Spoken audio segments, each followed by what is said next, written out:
This is Where We Live from Connecticut Public Radio. I'm Catherine Shen. Election Day is here, everyone. All day, Connecticut Public will be bringing you up-to-date coverage on what's happening in our state and across the nation. So stay tuned on all things election. And tonight, join us for a very special edition of The Wheelhouse, live at 7 o'clock. Listen on Connecticut Public Radio or watch online at ctpublic.org. This morning, we'll be hearing from Connecticut's Secretary of the State, plus one of our reporters in the field at a local polling station. And we'll learn what they're seeing at the ballot box and what they're hearing from voters. And later, we'll also look into one of the oldest political campaign tools we have, lawn signs. Are you voting today? Let us know what your experience has been. Give us a call, 888-720-9677, or leave us a comment on Facebook and Twitter at Where We Live. Up first, joining us now is Connecticut Secretary of the State, Stephanie Thomas. Secretary Thomas, thank you so much for being on Where We Live today. Thank you for having me. Happy to be here. Happy Election Day. Happy Election Day. You've been up and about for hours, I think, already. What are you hearing from polling locations so far this morning? How are things going? You know, it's really mixed. I went and voted this morning, and my polling place had no line, but I have heard from other towns that they are experiencing lines. We had early voting for the first time in Connecticut. So depending on how many people turned out in your specific town, I think will determine what it looks like on Election Day. Well, I'm glad you brought up early voting. I think that's really been the hot topic over the last 2 weeks for obvious reasons, as that was the time period that we had early voting. And I think so far we've tabulated about over 700,000 Connecticut residents have voted early, according to your office. So I guess with what your observations this morning, which was still early, is do you expect that we'll see a lower than normal turnout today because of early voting? You know, it's hard to tell. We actually, by the time early voting ended, we were over 740,000 people had voted. But to match turnout that we had in 2020, we still need over 1 million people to vote. So, you know, we're not done by any means. So I think we'll see slightly higher than that, but maybe not much. Well, and then when we had this conversation earlier about early voting, I think you mentioned that did not really expect too much complications. What was the rollout seamless? Not seamless. I think like with any new system, there's definitely some things we're looking at tweaking. There were a couple of towns in Connecticut where the local election workers had an issue. But, you know, whenever you have humans involved, there will be human error from time to time. And now we know, and we'll look at some legislative fixes to offset those challenges. Well, and another challenge that when we spoke with poll workers that they raised were preparations to confront potential voter intimidation at the polls. You know, is that something that you're concerned about here in Connecticut? You know, I think everyone across the country right now, based on what we're seeing in other states, some of the warnings that have been issued by security agencies, everyone's concerned about that. But like in every other state, Connecticut, law enforcement, emergency services, our office, we definitely are all on standby, rapid deployment mode to make sure that all of our election workers and all voters feel safe and secure today. And another sort of concern and challenge that we've heard from various people across the board is voter integrity. Can you talk about how that is being ensured at the polls so that each voter can vote with privacy and without intimidation? Sure. Our election workers are very well trained in this and they take their work very seriously. We don't have enough time on this show to explain all the cross checks, all the procedures, all the training that went into getting to this point and also in tallying the votes. And I do like to remind voters that that's part of the reason you don't get results typically on election night, because the election workers have to do so many cross checks and double checks of the data to make sure they get it right.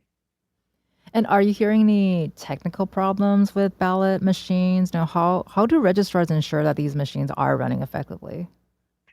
There's definitely testing that happens before every election, and machines do go down, but that's okay. I'd like to reassure voters. Every polling location has an emergency plan, and those machines have secure bins that ballots can be deposited into, and then at the end of the night, they can be hand counted or fed through a working machine if one comes in later. And you mentioned there are so many processes that happens when ballots come through. Can you talk about when will counting ballots happen and what does that process look like? So here in Connecticut, registrars are required to input unofficial numbers by midnight tonight. The official numbers are not due until November 8th, so that's Friday. Now, many of them try to do better. It depends on the turnout, but between early voting and absentee ballots, neither of which can be opened until today. Um, it depends on the volume, how long it will take them. So I just urge everyone to have a little patience because we want them to get this right. And can you also talk about, why does it have to happen on election day? Because early voting ballots can't be counted early either. No, exactly. That is how the legislature wrote our law here in Connecticut. There are states, and even here in 2020, when we had such a high volume of absentee ballots due to the pandemic, because of the emergency order, the governor was able to allow at least the outer envelope to be opened a couple of days prior to the election, which saved a lot of time. I think now that we see how popular early voting is, depending on what happens with the ballot question, I think this is something the legislature will look at next session. Maybe we need to tweak our law, or maybe we need to do early voting on our soon to be brand new tabulators. We'll love a new tabulator. And speaking of ballot measures, on the ballot this year is a measure to give all Connecticut residents access to no excuse absentee balloting. So if that passes, how soon will that take effect? It's up to the legislature. I'll just throw it out there. I would love to spend the 2025 legislative session really thinking about how universal access to absentee ballots would work together with early voting and come up with a holistic system instead of doing laws piecemeal. But we'll see. That's what I'm lobbying for. Well, and here's a big question because in 2020, it did take 3.5 days before the presidential election results were called on a Saturday, and President Joe Biden was declared the winner. Do you have any idea on when we will know who our next president-elect would be? I really don't because every single state has a different timeline by which they have to certify their ballots. Some have as long as 2 weeks, and it depends on how many, every law also, like for example, in Connecticut, we can only count an absentee ballot if it's received by 8 p.m. on election day. But in many states, it only has to be postmarked. Hmm. So as you might imagine, if it comes in like 5 or 6 days after the election, they still count it. So again, I just think give election workers time to do this correctly. And how does your office respond to those who might contest the election results? Um, usually I think what we saw in 2020, what was it, 63 lawsuits filed, and none of them were warranted or deemed valid. I would, related to that, I would just encourage everyone to go to trusted sources for information. I believe Homeland Security and the FBI put out a new advisory just this morning. We know that there is foreign malign influence and that they are particularly targeting the post-election period for a massive disinformation campaign. So all of us have to do our due diligence and make sure we are not becoming part of the problem, and we shouldn't believe everything we read. And do you have any concerns about that happening here in Connecticut? I do. I think it's happened already. I do know when Elon Musk puts out a tweet, I all of a sudden get a lot of emails on that subject. I always say, I don't think he knows more than our registrars about election procedure. So go to the source that makes sense. Well, and we appreciate you taking time out of your busy day to give us an update on what's happening. Any final thoughts to leave our listeners with? Of course, today's election day. So if you have not early voted or voted by absentee, please go to your polling place. You have until 8 p.m. As long as you're in line by 8 p.m., you will be allowed to vote. And if you still need to know how, where, or when, go to myvote.ct.gov. And thank you for having me. You've been listening to Connecticut Secretary of the State, Stephanie Thomas. Secretary Thomas, thank you so much for being with us today. Thank you. Coming up, we hear from a Connecticut Public reporter who has spent the morning visiting polling stations and talking to voters. And we want to hear from you, too. Let us know if you voted in person. What was your experience like? Give us a call, 888-720-9677, or find us on Facebook and Twitter at Where We Live.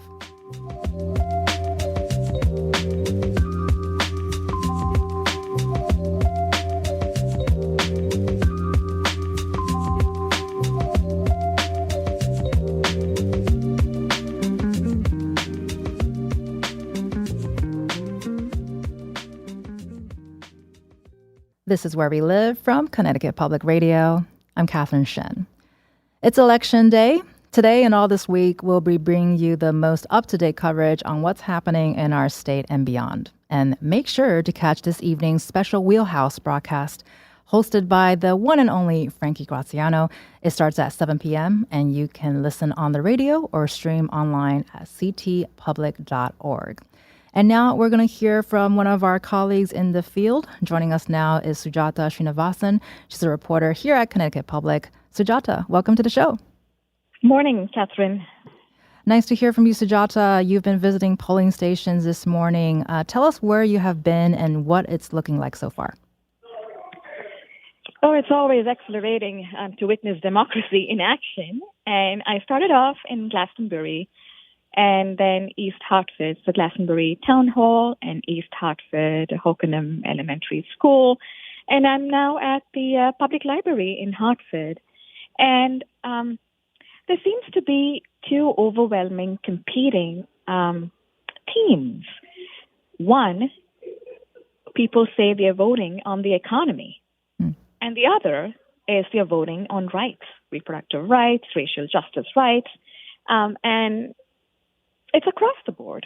So, for instance, in Glastonbury, I happened to meet Andrew Draghi, who is part of the Draghi family farms. Glastonbury is known for its family farms, historic lands, where it's common to go fruit picking and so forth, enjoy a family afternoon in the summer. And this farm was founded in 1917.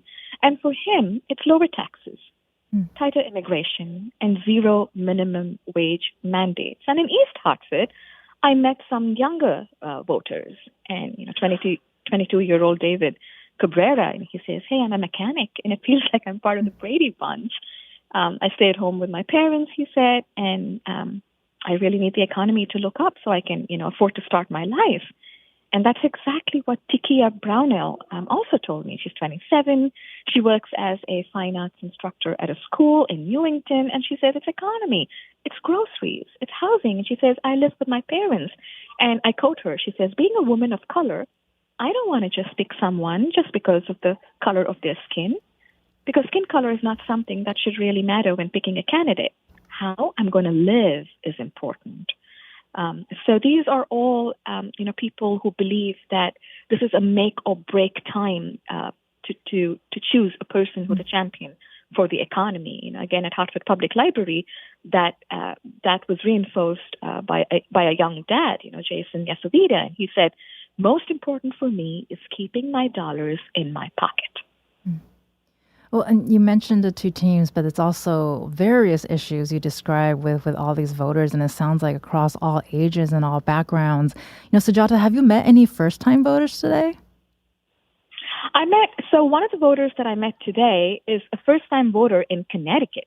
Okay. So Tikia Brownell is a first-time Connecticut voter. I did meet some future voters, though. There were a lot of people that had their, bassinets filled with, giggling future voters. So that was a delight to see. And are you also seeing anyone who, or I should say, we've seen a lot of people who chose to vote early. So, this is not the first time you're at a polling station on election day. What is the turnout looking like today, especially compared to prior years? Not the long lines like the last time. So in East Hartford, where I was before, it's close to more than 18%. Sent in the early voting turnout. And in Glastonbury, it was 38% early voter turnout. And here in Hartford, looking at the data now, it's close to 12%. So, people, it's going smoothly. I did speak to a couple of, election officials, some volunteers. It's going smoothly. People, there aren't long lines. It's systematic, and at every point I see officials in place, I see systems in check, and I see the election machinery moving smoothly in these three towns. Well, it's really good to hear that everything is moving so smoothly. Earlier, Secretary Thomas did mention that they're concerned about certain challenges, but so far so good. Are you hearing from people that are concerned about voter intimidation? Have you seen or heard of anything? None that I have met. No one that I met today. People so far this morning, and I spoke to many people. Right. No, nothing that I can see of here, and nothing that I'm hearing from officials either. Mm-hmm. And I've been witnessing this since the polls opened this morning, and I've been there since 5:30. So in East Hartford and in Glastonbury and in Hartford, things are moving smoothly. And have you had a chance to talk to poll workers today as well? What have you heard from them? Busy day for them today. It's a busy day, and there's also a sense of excitement and the fact that, the day is finally here. So all the prep work right. That they've been putting in is today. And there's a sense of excitement, but also I sense a sense of relief that so far, fingers crossed, so far so good. And like I said, I spoke to people who were absolutely passionate about rights. There was this 89-year-old man, Oswald Martin, in East Hartford, and he showed me. I said, what to you? What's at stake at this election? And he said, what's at stake? And he shows me his hands, and I, looked at it, and he said, look at my color. And he happened to be black. And he said, what's at stake here is voting in a way that black people like him feel safe in this country. I also, in Hartford, had a really lovely chat with a Bangladeshi immigrant woman. She's 57. She works as an accountant, and she requested that I don't mention, I don't reveal, her identity, her name. Sure. And she said, I grew up in Bangladesh where we had reproductive rights. And she says, it bugs me that the freedom that I had, the next generation does not have here in America. Well, go for it, yeah, go on. No, go on. I was just going to say that sounds like very powerful experiences and very hopeful conversations you've been having with voters this morning. Where are you headed next, Sujata? I am headed right across to the City Hall, and I want to leave you all with a quick comment from Nicholas Cates. I'm sitting right outside the English language classrooms at Hartford Public Library, and students are already starting to walk in. And Nicholas Cates is one of the English language teachers, ESL teachers, and he says he is voting, and his hope is that whoever comes, regardless of the next administration, he hopes it's a return to civility in politics and society. Well, thank you so much, Sujata, for leaving us with a very hopeful message. You've been listening to Sujata Srinivasan, who's our amazing senior health reporter here at Connecticut Public. Thank you so much, Sujata, for joining us today. Thank you, Kat. Right back at you. And we're going to broaden out the conversation now and put what we just heard from Sujata into some context. Joining us now is Jennifer Hopper. She's an associate professor of political science at Southern Connecticut State University. Jennifer, thank you so much for joining us today. Hi, Catherine. Thanks for having me. So a lot of things going on as you've been hearing. Can you talk about, what states are you going to be watching this year? hmm well, I think like a lot of Americans and the two candidates, Pennsylvania is huge and going to be a huge focus of attention tonight and potentially in the days to come. The polls in many of the swing states have just been so close, so tight, and perhaps none tighter than in Pennsylvania itself. And because it does have those 19 electoral votes, it's kind of a key piece of either Harris or Trump's plans to get to 270 electoral votes that they need to win. And what do we know about how swing states count their ballots? It varies. To stick with Pennsylvania for a minute, both Pennsylvania and then Wisconsin, which also could become a critical swing state for the results today. They are both unable to count any of their mail-in ballots or absentee ballots until today, starting with Election Day.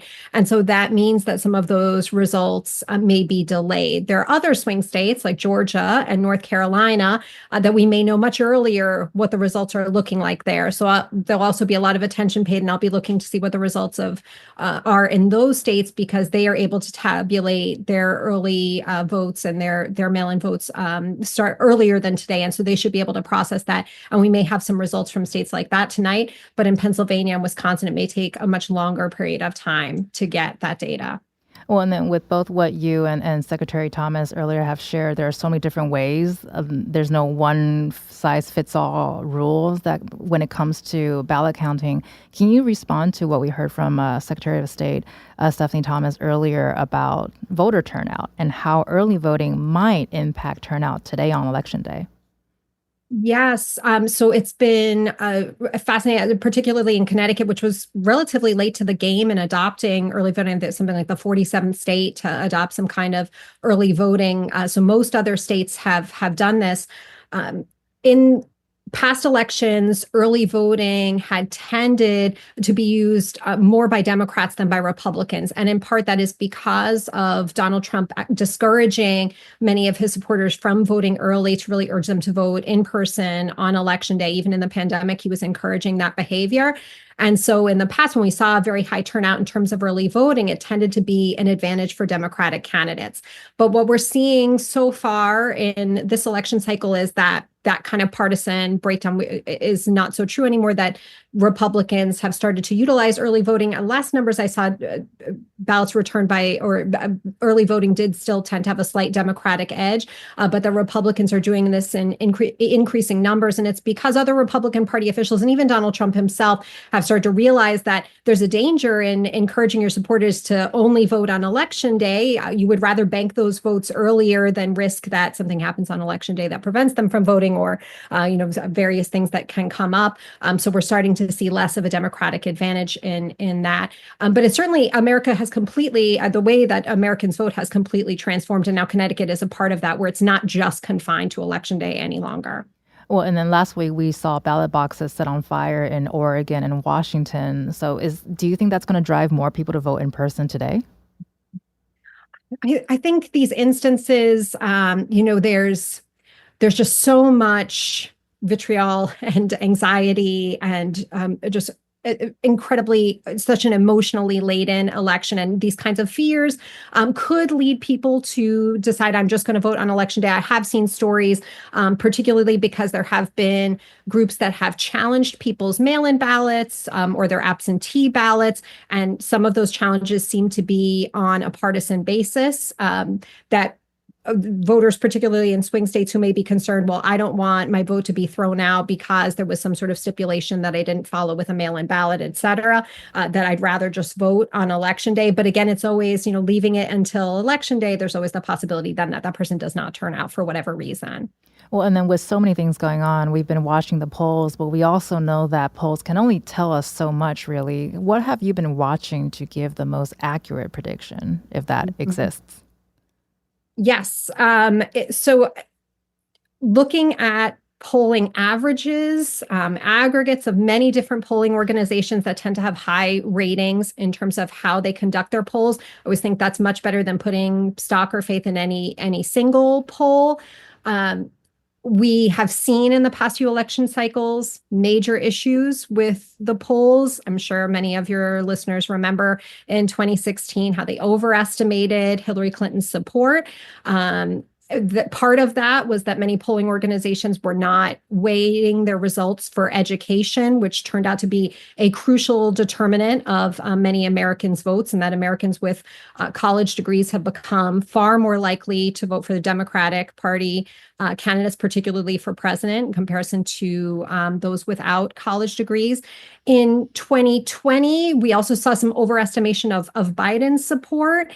And there's a lot of question about how do you get to Trump supporters? How do you get them to respond to polls? Are they just more reluctant to engage with any kind of pollster? Are they less engaged with the system? Are they less likely to say that they're going to vote? And so that too might cause them to be underrepresented in some of these polls. Some of the polling organizations have now tried to compensate for this, and there then raises questions about whether or not they might be overestimating Trump's support in the polls. So it's just such a complicated picture. I think what it tells us right now is that the race is very close. That doesn't seem surprising or shocking given like the broader nature of the race and how Americans seem to be feeling about the country right now. It seems close. I think it probably is close, but the polls have been wrong before, as we've noted. Well, and of course, everyone has there. I mean, there's so much feelings and emotions with every election, and this election in particular. And earlier, we heard from Sujata, our reporter at the polls. And there's so many. She's spoken to so many different voters with different backgrounds and different issues that they're concerned with. So there's the economy, there's reproductive rights, there's inflation. All of that are on the top of people's minds. But there are still voters who are undecided. Can you talk about who are these voters and what does that look like right now? Sure. Traditionally in American politics, undecided voters, swing voters, they tend to be less attached to the political parties. They're less likely to be kind of strictly ideologically in line with Democrats or Republicans. And this is kind of what allows them maybe to float between the two parties or have a difficult time determining who they might vote for. In this election cycle, you might have an undecided voter who maybe is supportive of abortion rights, but concerned about the border, immigration related issues. And so suddenly they have to decide, well, which of these issues is more important to me? Or they might be concerned about the state of the country and the economy. And we have a Democratic presidential administration. Do you continue with the vice president of that administration becoming president? Or they might have concerns about Donald Trump and some of the liabilities that he has as a candidate, the events of January 6th, felony convictions, things like that, and determinations like on a personal basis, like who of these individuals do I trust when they may have strong apprehensions about both Harris and Trump. And so because there tend to be kind of less strict ideological categories for these swing voters, that is what might lead them to be undecided even up until the last day, at which point they have to weigh these various considerations and determine, who is ultimately going to get their vote. Well, and there are also some people who are not voting for either of the two party candidates. What's our sense for what this could mean for the election? Mm-hmm.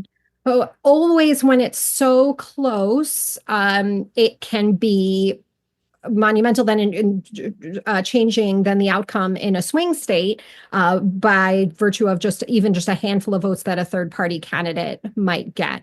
Since Robert F. Kennedy left the race and endorsed Donald Trump, there maybe is not such a high profile third-party independent candidate who's polling very well in any of the states. And it's also very possible sometimes what happens with third-party or independent candidates is that the people who are going to vote for them, if they weren't voting for that person, they just would not have voted entirely. So it's not necessarily a lost vote for Trump or Harris, but there is always that kind of spoiler effect. It very famously happened in the 2000 election in Florida. Between George W. Bush and Al Gore, that they ended up in the end being separated by just a few hundred votes, and whoever won Florida was going to win the election. And Ralph Nader, the Green Party candidate in Florida, got several thousand votes in 2000. So would those people have voted for Al Gore instead? Would they not have voted at all? This is, some of the consideration when we're talking about independent candidates in such a close election like we're probably seeing today. Well, and with so many, this is the constant theme, I think, today and then the last couple of weeks and maybe even just a year. So there's so many things going on, and with a lot of with people wanting to come out and be more involved is something that we have observed. Do you expect to see more first-time voters and more people voting in general because of this presidential election cycle? It's interesting. Now I've been teaching political science for a long time, and it used to be, 10 years ago, 15 years ago, that like you were trying to convince students like you should care about this, you should be interested in this. Younger people, like the political system matters to you. And I feel like that's not a case you have to make so much anymore, that people across the board of various generations seem to understand the stakes of how important it is, who wins elections, that elections have consequences, that these things affect their daily lives very directly. And so I do, expect turnout to be high. And the other thing that, again, traditionally what we see in American politics is that close elections also tend to produce higher turnout. So then you have those two factors where both the campaigns and the parties and many Americans are framing this as the stakes in this election are monumental. And then on top of that, it's very close. So people feel like their vote matters. And I do think that that helps to drive people out to vote. Younger people, too, there's been a concerted effort on both campaigns to reach out to younger voters, first-time voters, to turn people out. And we're going to see how effective or ineffective that they've been at doing that. Well, and I wanted to ask you about the younger voters too, because I think there's been historically and traditionally lower numbers in the younger voter space, and I've been a part of the whole, like, as a younger voter back in the day. There's so many campaigns out there that was trying to pull our votes, but it has not really been super successful. I think numbers have been they plateaued and they've been pretty low throughout the years. Are you seeing a change in that? Especially with the role that social media plays with information exposure. And of course, younger people have so much more information at their fingertips versus when I was growing up, for example. Yes, I think there's much more of an effort on the part of campaigns, not just to reach out to middle-aged voters who have a mortgage, full-time job, like that kind of demographic, and much more of an effort to meet younger voters where they are, to go on podcasts, to meet up with people on social media who are very popular with that particular demographic, to use social media channels to reach out to younger people. I think that has absolutely been a calculation of both campaigns and both political parties to try to bring those voters into the fold. And we have seen, even in the last election in 2020, the very high numbers of younger people turning out. And it still might not be as high as some of the other demographic groups, but the more that campaigns reach out to people directly, I think that that's much more likely, we're likely to see those numbers go up. Well, and earlier we had talked about how the last presidential cycle, it took about 3.5 days going into the weekend to determine who's the winner. Do you have any predictions on when we will learn who the next president is going to be this time? I wish I did. There's some reasons to believe that it might be a little bit faster than it was back in 2020. So there's kind of a recognition that it was taking a very long time to count the ballots in the last cycle. It was also, again, pandemic times, which I think make things always sort of complicate things. Right. But many counties have invested in like new machinery, more resources, machinery that counts ballots much more quickly, opens ballots much more quickly. And so all of those things may help speed up the process. You have also seen some states, although, some like Pennsylvania and Wisconsin that we talked about are not among these, but some states that do then allow the counting of ballots earlier than election day. And so any states that we're getting then more data from at an earlier point then speeds up the point at which a candidate may be able to get to that threshold, that 270 threshold that they need to get to in electoral votes. And can you respond to what we heard from Secretary Thomas earlier? She talked about there are some concerns about post-election day, individuals contesting ballots and election results. Is that something that you're concerned about? Yeah, I think it's going to rest on exactly how close that the election results end up being.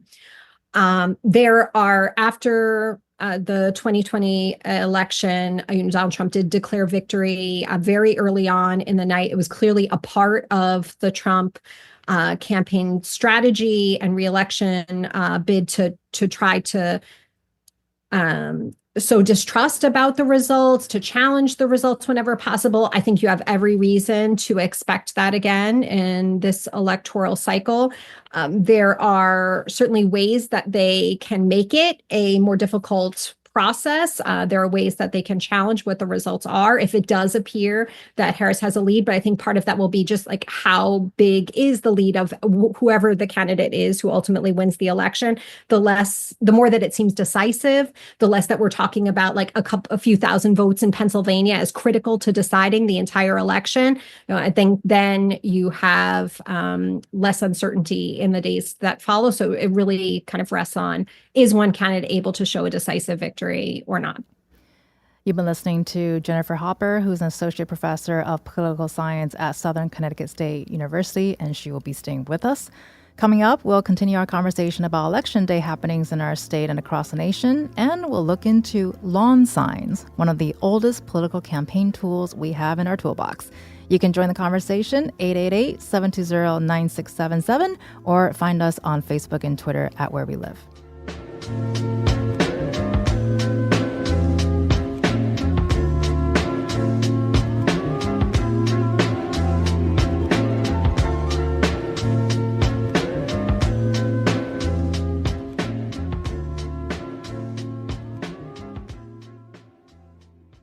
This is Where We Live from Connecticut Public Radio.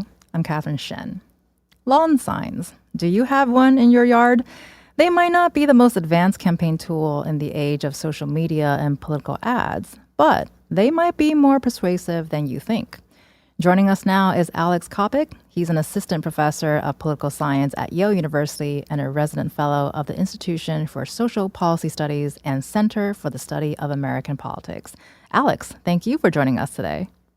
Oh, thanks for having me. And also still with us is Jennifer Hopper with Southern Connecticut State University. So Alex, I am burning with curiosity. What got you interested in lawn signs? This was a grad school project. My advisor is an experimenter, and he collects experimental opportunities. So lawn signs is one of these questions that has bedeviled social scientists for a long time. And you can see why. Like, if you wanted to know, is it the case that lawn signs change anybody's mind about who to vote for? You have a problem. You just compare places that have a lot of Trump signs to places that have a lot of Harris signs, and then look at the vote returns afterwards. It's true that the places with a lot of Trump signs are going to vote more heavily for Trump than the places that have a lot of Harris signs. But it's not because of the signs, right? That's just a marker of who lives where. And so in order to break that impasse, we had to do an experiment in order to figure out the effects of lawn signs. And I mean, it's not because of the lawn signs, as you mentioned, but is there a contagion factor when it comes to lawn signs? Because it seems like if one neighbor puts a lawn sign on, more neighbors respond by putting theirs up. Yeah, it's totally possible, right? So it really does feel that in this season, that first lawn sign appears, and then all of a sudden, all of the other neighbors are responding. In my neighborhood, there was one Trump sign that was on the second floor of a three-family, and then the top floor and the bottom floor blossomed into Harris signs. So it does really feel that way. It could also be just the season, like the first leaf that changes on a tree doesn't cause the other leaves on the tree to change, right? It's just all happening at the same time. So we don't really know whether it's a contagion effect or not. It could just be a coincidence. So the experiment is really not going to understand why it is that lawn signs change minds. We're just going to measure whether it's true that they do. So let me just tell you a little bit about what we did. In 4 elections, so not this current one, but in 4 previous elections, we at random chose precincts where we would give an extra dose of about 50 lawn signs. So treated precincts got an extra dose of 50 lawn signs, and untreated ones got nothing new. So there's lawn signs everywhere, right? Because it's just what's happening. But there's no systematic relationship between the places where we did it and how they're going to vote. So what we then saw when the election returns came back is that the places where we had put the extra lawn signs voted for the advertising candidate by about 1.5 points more. Okay, so there's some uncertainty with that number, but at a minimum, we think lawn signs help at least a little bit. So why might that be? It could be because it's name recognition. you don't know all of the names of the candidates of the people down the ballot that you like. The first time that you see their names might be when you go into the ballot box. Sure. But a lawn sign might do name recognition. It also might tell you what kinds of people support what kinds of candidates. And if you think, I'm that kind of person, then you might switch. The one last possibility is maybe when you see a campaign that has a lot of lawn signs out, you're like, these people really have it together. And so you infer something about the quality of the campaign, which maybe then makes you think, the candidate themselves is actually high quality. But we really have no idea about whether or not any of that is true. All we know is that when we put 50 extra lawn signs, Right. vote share goes up by about 1.5 points.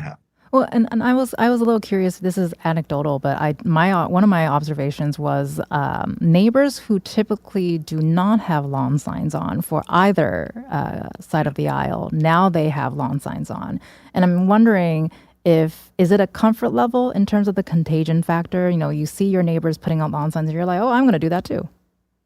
Yeah, there was talk back in 2016 and in 2020 of whether or not people who supported Donald Trump were ashamed of their support and they were so-called shy Trump voters. And so perhaps they wouldn't have wanted to put out those signs. I've actually heard talk now that possibly there are shy Harris voters who are worried about, they normally vote Republican, but this time around they're switch, but they don't want to tell anybody because of the social sanction that they fear. So it's totally possible, because you can imagine that when you put that lawn sign out, you're making a public declaration and you're kind of inviting conflict from the other side. Right. So back in 2008, my neighbor put my lawn sign in the trash, right? And we then had conflict and we lived right on top of each other, right? So I can see how people would avoid conflict. Now, your question is, well, what about these people that are seeming to choose conflict this time and put out lawn signs? I have no explanation for that, but it may just be an indication that people are all the more passionate this time around. Well, and then just adding another question to your research that you're doing, and you mentioned an experiment that you did earlier, but to study the impact of lawn signs, you actually did 4 experiments total, I think looking at multiple levels of government. Can you describe what that looks like? Yes. So we did these basically you need the campaign to be willing to do this with you, right? So we were putting out a call for any campaigns, and we did it with Republican campaigns and Democratic campaigns. We did it with there's a congressional general election, a mayoral primary, a general election for governor, and then we did one at a county level for county commissioner. So it's at all levels of government across the parties. Now, there's still only 4 studies. And so we don't really know whether it works better when it's a lower salience election or a higher salience. We can't tell you. Does it work better in a primary or in a general? We can't tell you. So it's frustrating because that's the next question that you'd want to know. Like, surely lawn signs make more of a difference in some settings than in others. Maybe they make no difference at all in such a high salience national campaign like Trump v. Harris. But the science is just lagging so far behind our curiosity on that point. Well, and then you talked about earlier, especially with name recognition, that's eye-catching, or if someone's lawn is covered with lawn signs, you can't help but look at it. Did you learn anything about how impactful signs were, maybe depending on what they look like? Because some are really interesting, some are very creative, and some, I think, were literally creative to catch your eye, right? Yes.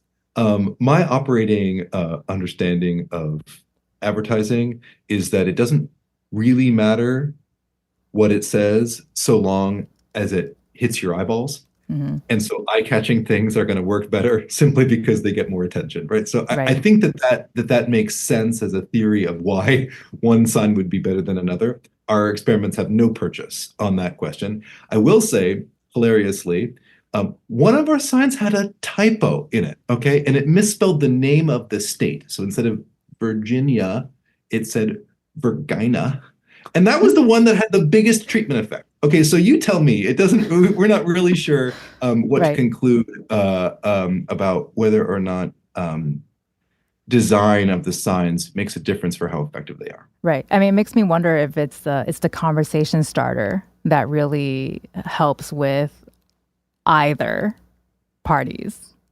Absolutely. It could be that what happens is that we do know that when people, we know this from other experiments, where you put people into conversation with each other and they come out with their opinions changed relative to not having that conversation. So if the lawn signs are the catalyst for conversations among neighbors, then that could absolutely be the reason why they work. Again, we don't know if that's really true, but we would like to, but that's a possibility. Well, and then creating a lot of more questions here, but based on your research, was it challenging to study the effectiveness of lawn signs versus other kinds of political advertising like TV, social media? Oh my goodness. Yes, it's very difficult to do that. We would like to know, for any particular dollar that you could spend, where is the most effective place to put it? Should you do a television ad? Should you do it on TikTok? Should you do a billboard? Should you buy lawn signs? Campaign managers are like famous for disliking lawn signs, that their volunteers should be out there phone banking and canvassing, and enough whining about not getting your lawn signs. Lawn signs don't vote. So like there's a belief, at least anecdotally, among campaign managers that that lawn signs are sort of more trouble than they're worth. But actually getting a cost per vote of lawn signs versus is one of these challenges that it's just very hard to do that. Well, I think we can talk about lawn signs all day, but I do want to give Jennifer a chance to respond here before I go to Alex for some final thoughts. But Jennifer, you've been listening. Anything jump out to you about lawn signs?